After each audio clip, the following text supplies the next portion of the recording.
Hello, नमस्कार विद्यार्थियों। Rudradev online classes में आपका स्वागत है। देखिए, मैं राजस्थान हिस्ट्री का टॉपिक जो पढ़ा रहा हूँ, मारवाड़ चल रहा है, मारवाड़ का इतिहास चल रहा है। उसमें आज का टॉपिक है राव चंद्रसेन।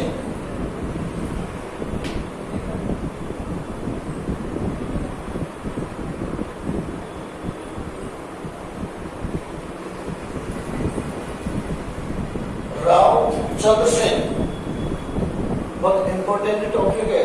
लगभग सभी टॉपिक इम्पोर्टेंट नहीं है, लेकिन देखिए इनके जो उपनाम है, उपनाम यहाँ से कभी कभी प्रश्न पूछ लिया जाता है यहाँ से, और विशेषकर इनके उपनाम है वही एक इम्पोर्टेंस ही है या इम्पोर्टेंट है। जैसे रावचंद्र सेन को नाम दिया है, उपनाम भूला विसरा शासक कहा जाता है। क्या कहा जाता है? भूला और विसरा शासक कहा जाता है। बहुत इम्पोर्टेंट है नाम मारवाड़ का। भूला विसरा शासक किसे कहा जाता है? रावचंद्र सेन।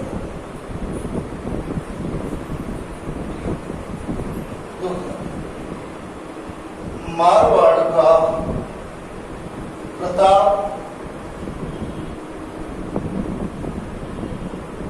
किसे कहा जाता है? चंद्रसेन। मारवाड़ का भूला विसरा शासक चंद्रसेन और मारवाड़ का प्रताप रावचंद्र सेन।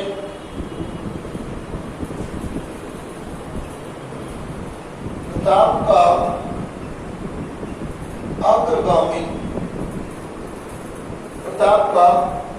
अग्रगामी किसे कहा जाता है? रावचंद्र सेन को ही कहा जाता है। देखो कई नाम हो गए, 3 नाम तो है ही। भूला विसरा शासक, मारवाड़ का प्रताप और प्रताप का अग्रगामी। 3 उपनाम है। 3 उपनामों से जाना जाता है किसे? रावचंद्र सेन। प्रश्न कहीं से पूछ लिया जाए इतिहास में भूला विसरा शासक किसे कहा जाता है? रावचंद्र सेन को कहा जाता है। हालांकि मैं ये बताऊंगा भूला विसरा क्यों कहा जाता है, मारवाड़ का प्रताप क्यों कहा जाता है। दूसरा नाम, तीसरा प्रताप का अग्रगामी, अर्थात प्रताप का अग्रगामी कहा जाता है क्योंकि प्रताप की राज्याभिषेक में भी ये करा है। ठीक है, अब देखिए इसका समय है 1564 से और 1583 ईस्वी। ये जो शासक है 1564 में शासक बन गया, राजा बन गया। जब महाराणा प्रताप का राजस्व हुआ था 1572 ईस्वी में, तो प्रताप से पहले का शासक, इसलिए इसको नाम दिया प्रताप का अग्रगामी शासक कहा जाता है। कुछ किया जाएगा प्रताप का अग्रगामी शासक किसे कहा जाता है? रावचंद्र सेन को कहा जाता है। भूला विसरा शासक क्यों कहा जाता है? क्योंकि इसके पीछे अकबर काफी होता है। कभी भद्राजुम नागौर से भद्राजुम चले गए, भद्राजुम से शिवाना चले गए हैं, तो ऐसे ही भटकते रहे, इसलिए इसे भूला विसरा शासक कहा जाता है। मारवाड़ का प्रताप, जिस प्रकार प्रताप ने मुगलों की अधीनता स्वीकार नहीं की थी, अकबर की अधीनता स्वीकार नहीं की, इसी प्रकार रावचंद्र सेन ने भी मुगलों की अधीनता स्वीकार नहीं की, इसलिए इसे मारवाड़ का प्रताप भी कहा जाता है। ठीक है भाई, समय 1564 से 1583 से ये समय। अब देखिए रावचंद्र, ये आपको पता है कि इनके पिता का नाम क्या था? पिता जो पिछली वीडियो में पढ़ाया, राव मालदेव। राव मालदेव ये पिता है। ठीक है, राव मालदेव का ज्येष्ठ पुत्र उदयसिंह, एक था राम। ये 2 पुत्र, एक बड़ा पुत्र ज्येष्ठ पुत्र राम थे, उसके बाद एक और पुत्र उदयसिंह। तो बड़ा पुत्र कौन था? राम। अब देखिए पहले की जो भी परंपरा चली आ रही है, राजा का बेटा क्या बनेगा? राजा। कौन बनेगा? राजा का बड़ा बेटा। तो महादेव का ज्येष्ठ पुत्र राम था। ज्येष्ठ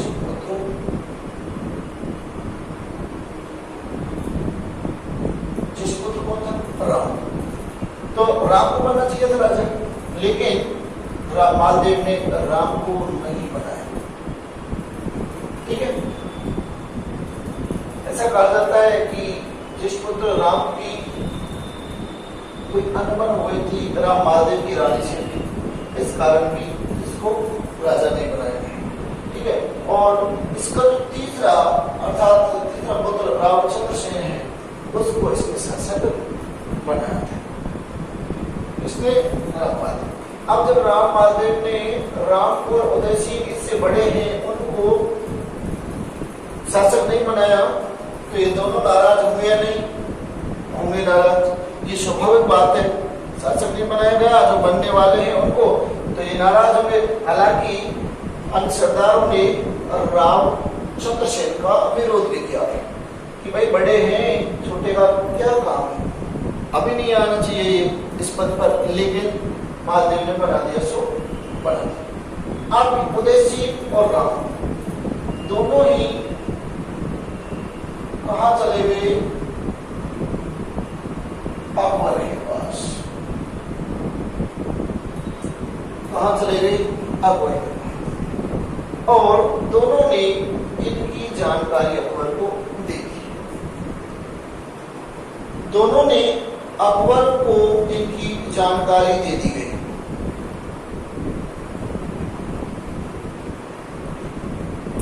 अकबर ने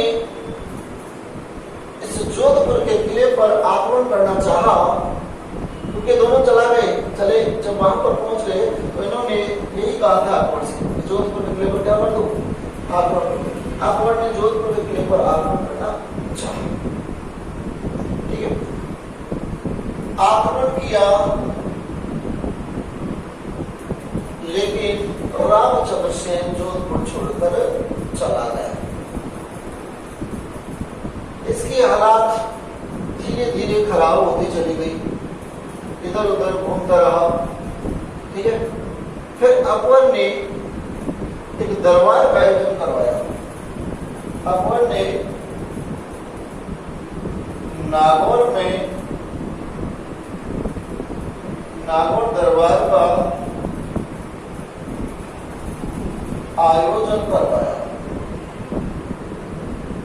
अब 1570 ईस्वी नागौर दरबार का आयोजन करवाया 1570 ईस्वी में अकबर ने, और जिसमें राजपूत राजाओं को बुलाया। ठीक है, अब देखिए, जिन्होंने अकबर की अधीनता स्वीकार करनी वो चले जाएंगे, जिन्होंने अकबर की अधीनता स्वीकार नहीं की वो नहीं जाएंगे। अकबर चाहता था कि जोधपुर किले पर अधिकार कर लो, ये मेरी अधीनता स्वीकार कर ले, लेकिन उन्होंने कहा कि नहीं, मैं आपकी अधीनता स्वीकार नहीं कर सकता। ठीक है, लेकिन निगम में राम और उदय सिंह दोनों पहुंच गए। लंका बेदी लंका ढाई, कोई कहानी है। तो नागौर दरबार का आयोजन हुआ 1570 ईस्वी में। तो इस नागौर दरबार के आयोजन में उपस्थित होने वाले व्यक्ति देखिए, नंबर 1 जैसलमेर, और जैसलमेर का शासक था हर्राज। क्या नाम है? हर्राज, ये उपस्थित हुआ। दूसरा बीकानेर, और बीकानेर का कल्याणमल उपस्थित हुआ। रावजेत सिंह का पुत्र कल्याणमल उपस्थित हुआ। इसके बाद में जोधपुर से उदय सिंह अर्थात रामचंद्र सेन का बड़ा भाई उदय सिंह उपस्थित हुआ, और इस दरबार में रामचंद्र सेन भी उपस्थित हुआ। इस दरबार में रामचंद्र सेन भी उपस्थित हुआ। ये उपस्थित है।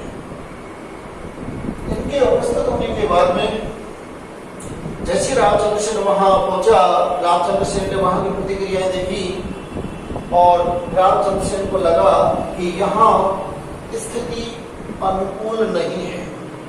और जब स्थिति अनुकूल नहीं है ऐसा देखा, तो यह रामचंद्रसेन उस दरबार से छोड़ करके और चल दिया, अर्थात ये दरबार छोड़ करके कहाँ चला गया?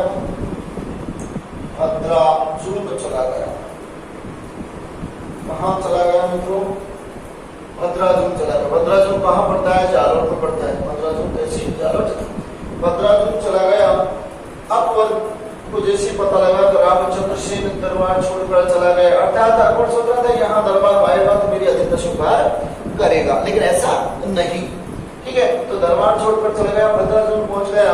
अकबर ने भद्राचल पर आक्रमण कर दिया। जैसे भद्राचल पर आक्रमण किया, रामचंद्रसेन ने भद्राचल छोड़ करके और शिवाना पहुंच गया। शिवाना बाड़मेर और राठौड़ों की शरण स्थली कहा जाता है। क्या कहा जाता है? राठौड़ों की शरण स्थली। शिवाना पहुंच गए। ठीक है, उसके बाद में अकबर ने इसका पीछा नहीं छोड़ा, और जब अकबर ने इसका पीछा नहीं छोड़ा तो फिर पहाड़ियों में घूमता रहा। अंत में रामचंद्रसेन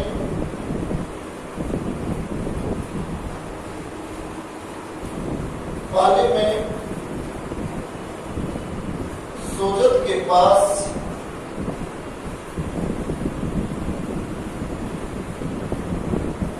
सारण की पहाड़ियों में इनकी मृत्यु हो गई। इनकी क्या हो गई? इसकी रामचंद्रसेन की मृत्यु हो गई, और इस कारण ही भुगता रहा। इस कारण ही इसे खुला पवित्र शासक कहा जाता है। तो ये रामचंद्रसेन से संबंधित जो जानकारी है। अब देखो, नागौर दरबार के बारे में प्रश्न पूछा जाए कि नागौर दरबार का आयोजन हुआ, उसमें कौन उपस्थित नहीं था, ये प्रश्न पूछा जाएगा। ठीक है, और इसमें जो भी ऑप्शन आएगा वो ऑप्शन ये देखना है कि प्रश्न पूछ दिया नागौर दरबार में उपस्थित नहीं था। ऑप्शन नंबर ए रामचंद्रसेन ही आ गया, तो अब ध्यान रखना रामचंद्रसेन भी उपस्थित हुआ था। उदय सिंह हुआ था, जैसलमेर का राज हुआ, बीकानेर का कल्याण हुआ। तो इनके अलावा जो कोई आए वो नहीं हुआ, बाकी ये उपस्थित हुए थे। ठीक है, हाँ। इसके बाद देखिए, रामचंद्रसेन महाराणा प्रताप के राज्याभिषेक में उपस्थित हुआ था। महाराणा प्रताप के राज्याभिषेक में उपस्थित हुआ था और रामचंद्रसेन। इसके बाद में रामचंद्रसेन के बाद में अकबर ने जोधपुर का प्रशासक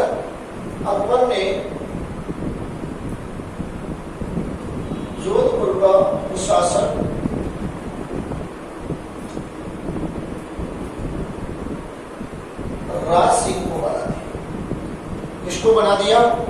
राज सिंह को जोधपुर का प्रशासक नियुक्त कर दिया। किसने? अकबर ने। ठीक है भाई, तो ये रामचंद्रसेन से संबंधित जानना है। एक बार फिर से रिवाइज करते हैं इसको। रामचंद्रसेन उपनाम में भूला विश्रा शासक, मारवाड़ का प्रताप कहा जाता है और प्रताप का अग्रगामी कहा जाता है, या मारवाड़ का भूला विश्रा शासक कहा जाता है। ये बहुत इंपॉर्टेंट है, ये याद रखो। समय 64 से और 1583 ईस्वी। इसके बाद में बात आती है कि रामचंद्रसेन के पिता का नाम राम मालदेव था और राम मालदेव के ज्येष्ठ पुत्र राम था, लेकिन राम मालदेव ने उदय सिंह और ज्येष्ठ पुत्र राम को राजा ने बना करके और रामचंद्रसेन को राजा बनाया था, जिस बात पर दोनों नाराज हुए थे, राम और उदय सिंह, और अकबर के पास चले गए। ठीक है, और अकबर ने फिर जोधपुर पर आक्रमण करना चाहा, आक्रमण किया और रामचंद्रसेन के पास तब तक कोई सेना भी ऐसी एकत्र नहीं कर पाया था। चंद्रसेन वहां से भाग गए। उसके बाद में अकबर ने कहा जोधपुर किले पर अधिकार तो कर लिया, लेकिन हमें करना क्या है? करना ये चंद्रसेन को पकड़ना है। ठीक है, और उससे अधीनता स्वीकार करवाई, लेकिन चंद्रसेन ने अधीनता स्वीकार नहीं की। नागौर दरबार का आयोजन हुआ 1570 ईस्वी में, जिसमें उपस्थित ये भी हुआ जो शीर्षक में कहा राज, बीकानेर का कल्याण राज, जोधपुर ओदैसी। लेकिन ये स्थिति अनुकूल न होने के कारण और यह छोड़कर भद्राजुल चला गया। जब अकबर ने भद्राजुल पर आक्रमण किया तो वह कहां चला गया? सिमौना अपार्टमेंट चला गया। इस प्रकार यह घूमता रहा और पाली में सोजत के पास सारण की पहाड़ियों में रामचंद्र सेन की क्या हो गई? मृत्यु हो गई। इस प्रकार ये रामचंद्र सेन, ठीक है। इसके बाद देखिए जोधपुर का प्रशासन राय सिंह को नियुक्त किया था किसने? अकबर ने, ठीक है भाई। इसके बाद में अगला शासक जो है वो है मोटा राजा उदयसिंह। लेकिन कभी कभी प्रश्न पूछ लिया जाता है कि मारवाड़ का वह शासक जिन्होंने मारवाड़ का वह पहला शासक जिसने मुगलों की या अकबर की अधिकता स्वीकार की, ठीक है, ऐसे प्रश्न पूछ दिया जाए तो उसमें आंसर आएगा मोटा राजा उदय सिंह। क्योंकि मोटा राजा उदय सिंह जो पढ़ाने जा रहा हूं इसमें उन्हीं ने अधिकता स्वीकार की थी, किसकी? अकबर की, क्योंकि वो पहले ही चला गया था। ध्यान दीजिए,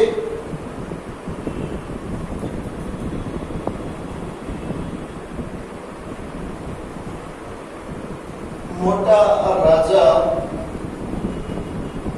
उदय सिंह, समय है 1583 से और 1595 ईस्वी। देखिए विद्यार्थियों, मैंने अभी रामचंद्र सेन पढ़ाया आपको और रामचंद्र सेन की मृत्यु 1581 ईस्वी में हो गई थी। जनवरी 1581 में चंद्रसेन की क्या हो गई थी? मृत्यु हो गई थी।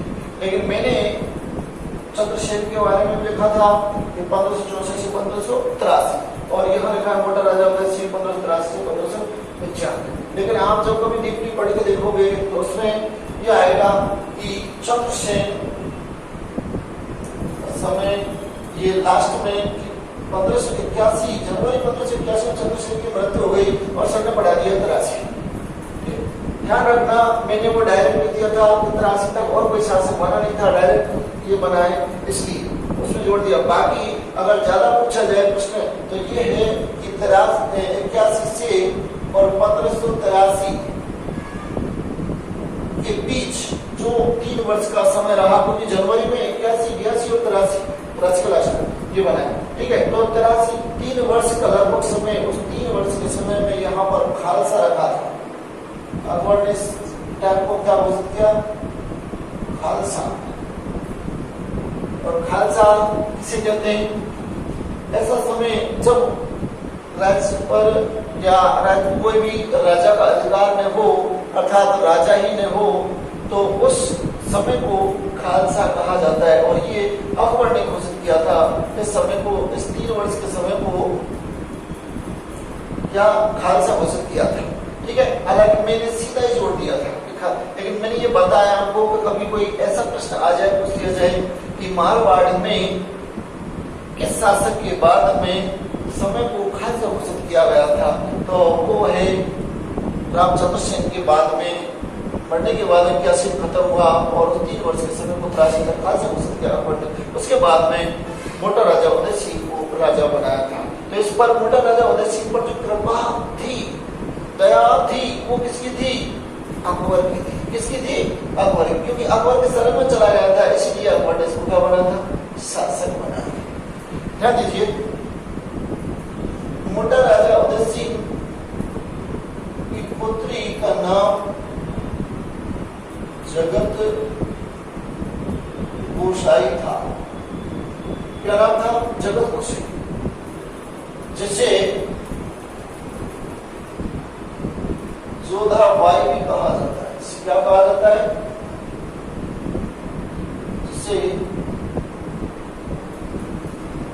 जोधाबाई भी कहा जाता है।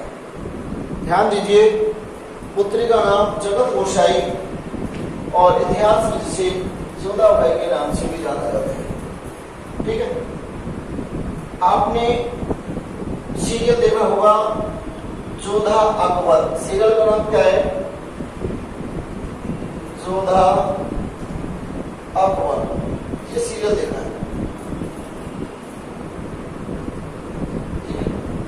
लोगों ने खूब देखा है, लोग खूब पढ़े लिखे, हिस्ट्री खूब पढ़ते हैं।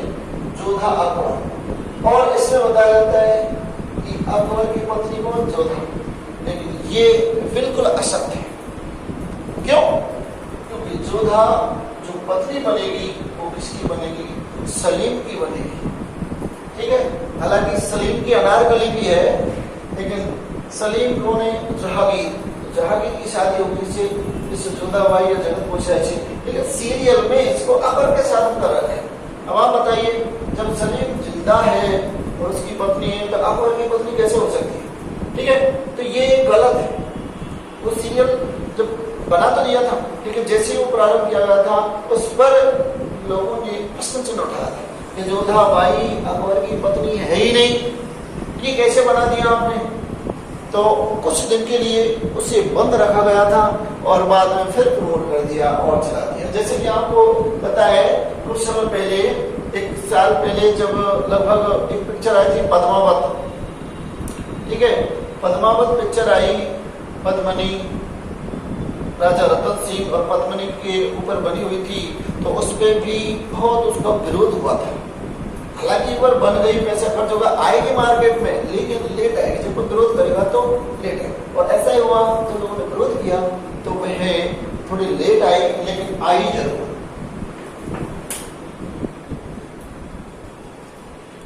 हाँ, तो देखिए, मोटा राजा उदय सिंह की पुत्री का नाम जगत गोसाई या जोधाबाई, और इस जगत गोसाई की शादी किससे कर दी गई? जहांगीर। जहांगीर का एक नाम और है तो सलीम। क्या है? सलीम। इस जहांगीर को ही शेखू बाबा के नाम से जाना जाता है, क्योंकि ये शेख सलीम चिश्ती के आशीर्वाद से पैदा हुआ था। इस कारण इसका नाम सलीम रखा गया था, शेख सलीम चिश्ती। ठीक है, तो इस जहांगीर से इसकी शादी जगत गोसाई से। जहांगीर किसका पुत्र है? जहांगीर अकबर का पुत्र है। आपने खूब पढ़ा है मुगल वंश। हालांकि मैं इंडियन हिस्ट्री पढ़ा हुआ, उसमें पढ़ा हुआ मुगल वंश। सबसे पहले मुगल वंश की स्थापना बाबर, जहारुद्दीन मोहम्मद बाबर, हुमायूं, और हुमायूं के बाद में अकबर, और अकबर के बाद में जहांगीर, और जहांगीर के बाद में शाहजहां, और शाहजहां के बाद में औरंगजेब, और औरंगजेब के 4 निकम्मे पुत्र हुए। ठीक है, और उनमें भी आजम और मुअज्जम के मध्य युद्ध हुआ, और आजम युद्ध हारा और मोहम्मद मुअज्जम युद्ध जीता, और बहादुर शाह के नाम से दिल्ली की गद्दी पर बैठा। ठीक है, तो आप देखिए मुगल वंश, अकबर, और अकबर का पुत्र कौन है? जहांगीर। कौन है ये? जहांगीर। तो जहांगीर की शादी किससे कर दी गई? जगत गोसाई से कर दी गई। अब इससे जो पुत्र उत्पन्न हुआ, उसका नाम था खुर्रम। क्या नाम था? खुर्रम। और खुर्रम को क्या कहा जाता है? शाहजहां के नाम से जाना जाता है। इस नाम से जाना जाता है, शाहजहां के नाम से जाना जाता है, खुर्रम। ठीक है, ध्यान दीजिए, जहांगीर की शादी किससे हो गई? किससे कर दी गई? मोटा राजा उदय सिंह की जगत गोसाई या जोधाबाई से कर दी गई, और इससे उत्पन्न पुत्र हुआ क्या नाम था? खुर्रम। जो आगे क्या नाम बना? शाहजहां के नाम से जाना जाने लगा। तो इतिहास में पूछा जाए कि मारवाड़ में वह शासक, अर्थात पहला शासक जिन्होंने, मारवाड़ का पहला शासक जिन्होंने मुगलों की अधीनता स्वीकार की, तो वह था मोटा राजा उदय सिंह, जिसने अधीनता स्वीकार की और वैवाहिक संबंध भी बनाए। अपनी पुत्र जगत गोसाई या जोधाबाई की शादी सलीम के साथ, जहांगीर के साथ की गई, जिससे उत्पन्न पुत्र का नाम था खुर्रम। ठीक है, हालांकि जहांगीर की शादी और भी होती है। मानबाई, पहली शादी मानबाई के साथ हुई थी, और मानबाई भगवान दास की पुत्री थी। टोडरमल का पुत्र, जब कछवा वंश पढ़ेंगे उसमें आमेर से संबंध, आमेर राशि से संबंधित, तो टोडरमल का भगवान दास, और भगवान दास का पुत्र का नाम मानसिंह और पुत्री का नाम मानबाई थी। मानबाई की शादी भी किससे कर दी गई थी? जहांगीर से कर दी गई थी। पहली शादी मानबाई की थी, और मानबाई से जो उत्पन्न पुत्र हुआ था उसका नाम था के खुसरो। क्या नाम था? के खुसरो। जहांगीर शराब पीता था। जहांगीर की शराब की हरकतों से तंग आकर के मानबाई ने आत्महत्या कर ली थी। ठीक है, मानबाई ने क्या करे? आत्महत्या। तो वो शादी अलग है, जो मैं कछवा वंश पढ़ाऊंगा उसको बताऊंगा। जबकि ये है मोटा राजा उदय सिंह की पुत्री का नाम जगत कोषाई है, जोधाबाई था, जिसकी शादी किसके साथ? जहांगीर के साथ कर दी गई। किसके साथ कर दी गई? जहांगीर के साथ कर दी गई। और जहांगीर और जगत गोसाई से जो उत्पन्न पुत्र है उसका नाम खुर्रम या शाहजहां। ठीक है, और इस प्रकार मोटा राजा उदय सिंह ये जो पहला शासक या जोधपुर का पहला राजा हुआ जिसने मुगलों की अधीनता क्या की? स्वीकार की। तो ये इससे संबंधित है, इसे मोटा राजा उदय सिंह से संबंधित। ठीक है भाई, अब ये वीडियो इसमें दो शासक पढ़ा है और दोनों अच्छी तरीका से याद होने चाहिए। अब इसमें प्रश्न बनता है, इसमें प्रश्न यही है, मोटा राजा उदय सिंह की पुत्री जगत गोसाई की शादी किससे की गई? सलीम जहांगीर से। ठीक है, शाहजहां किसका पुत्र था? और ऑप्शन में आ जाए हरखावाई। ऑप्शन नंबर 1 देखो, प्रश्न देखिए, शाहजहां किसका पुत्र था? Option number 1 Harkhabai, option number 2 Manbai, option number 3 Jodhabai, और ऑप्शन नंबर 4 अनारकली। सलीम की अनारकली। ठीक है, तो आपको करके आना है क्या? जोधाबाई या जगत गोसाई। ठीक है मित्रों, नमस्कार।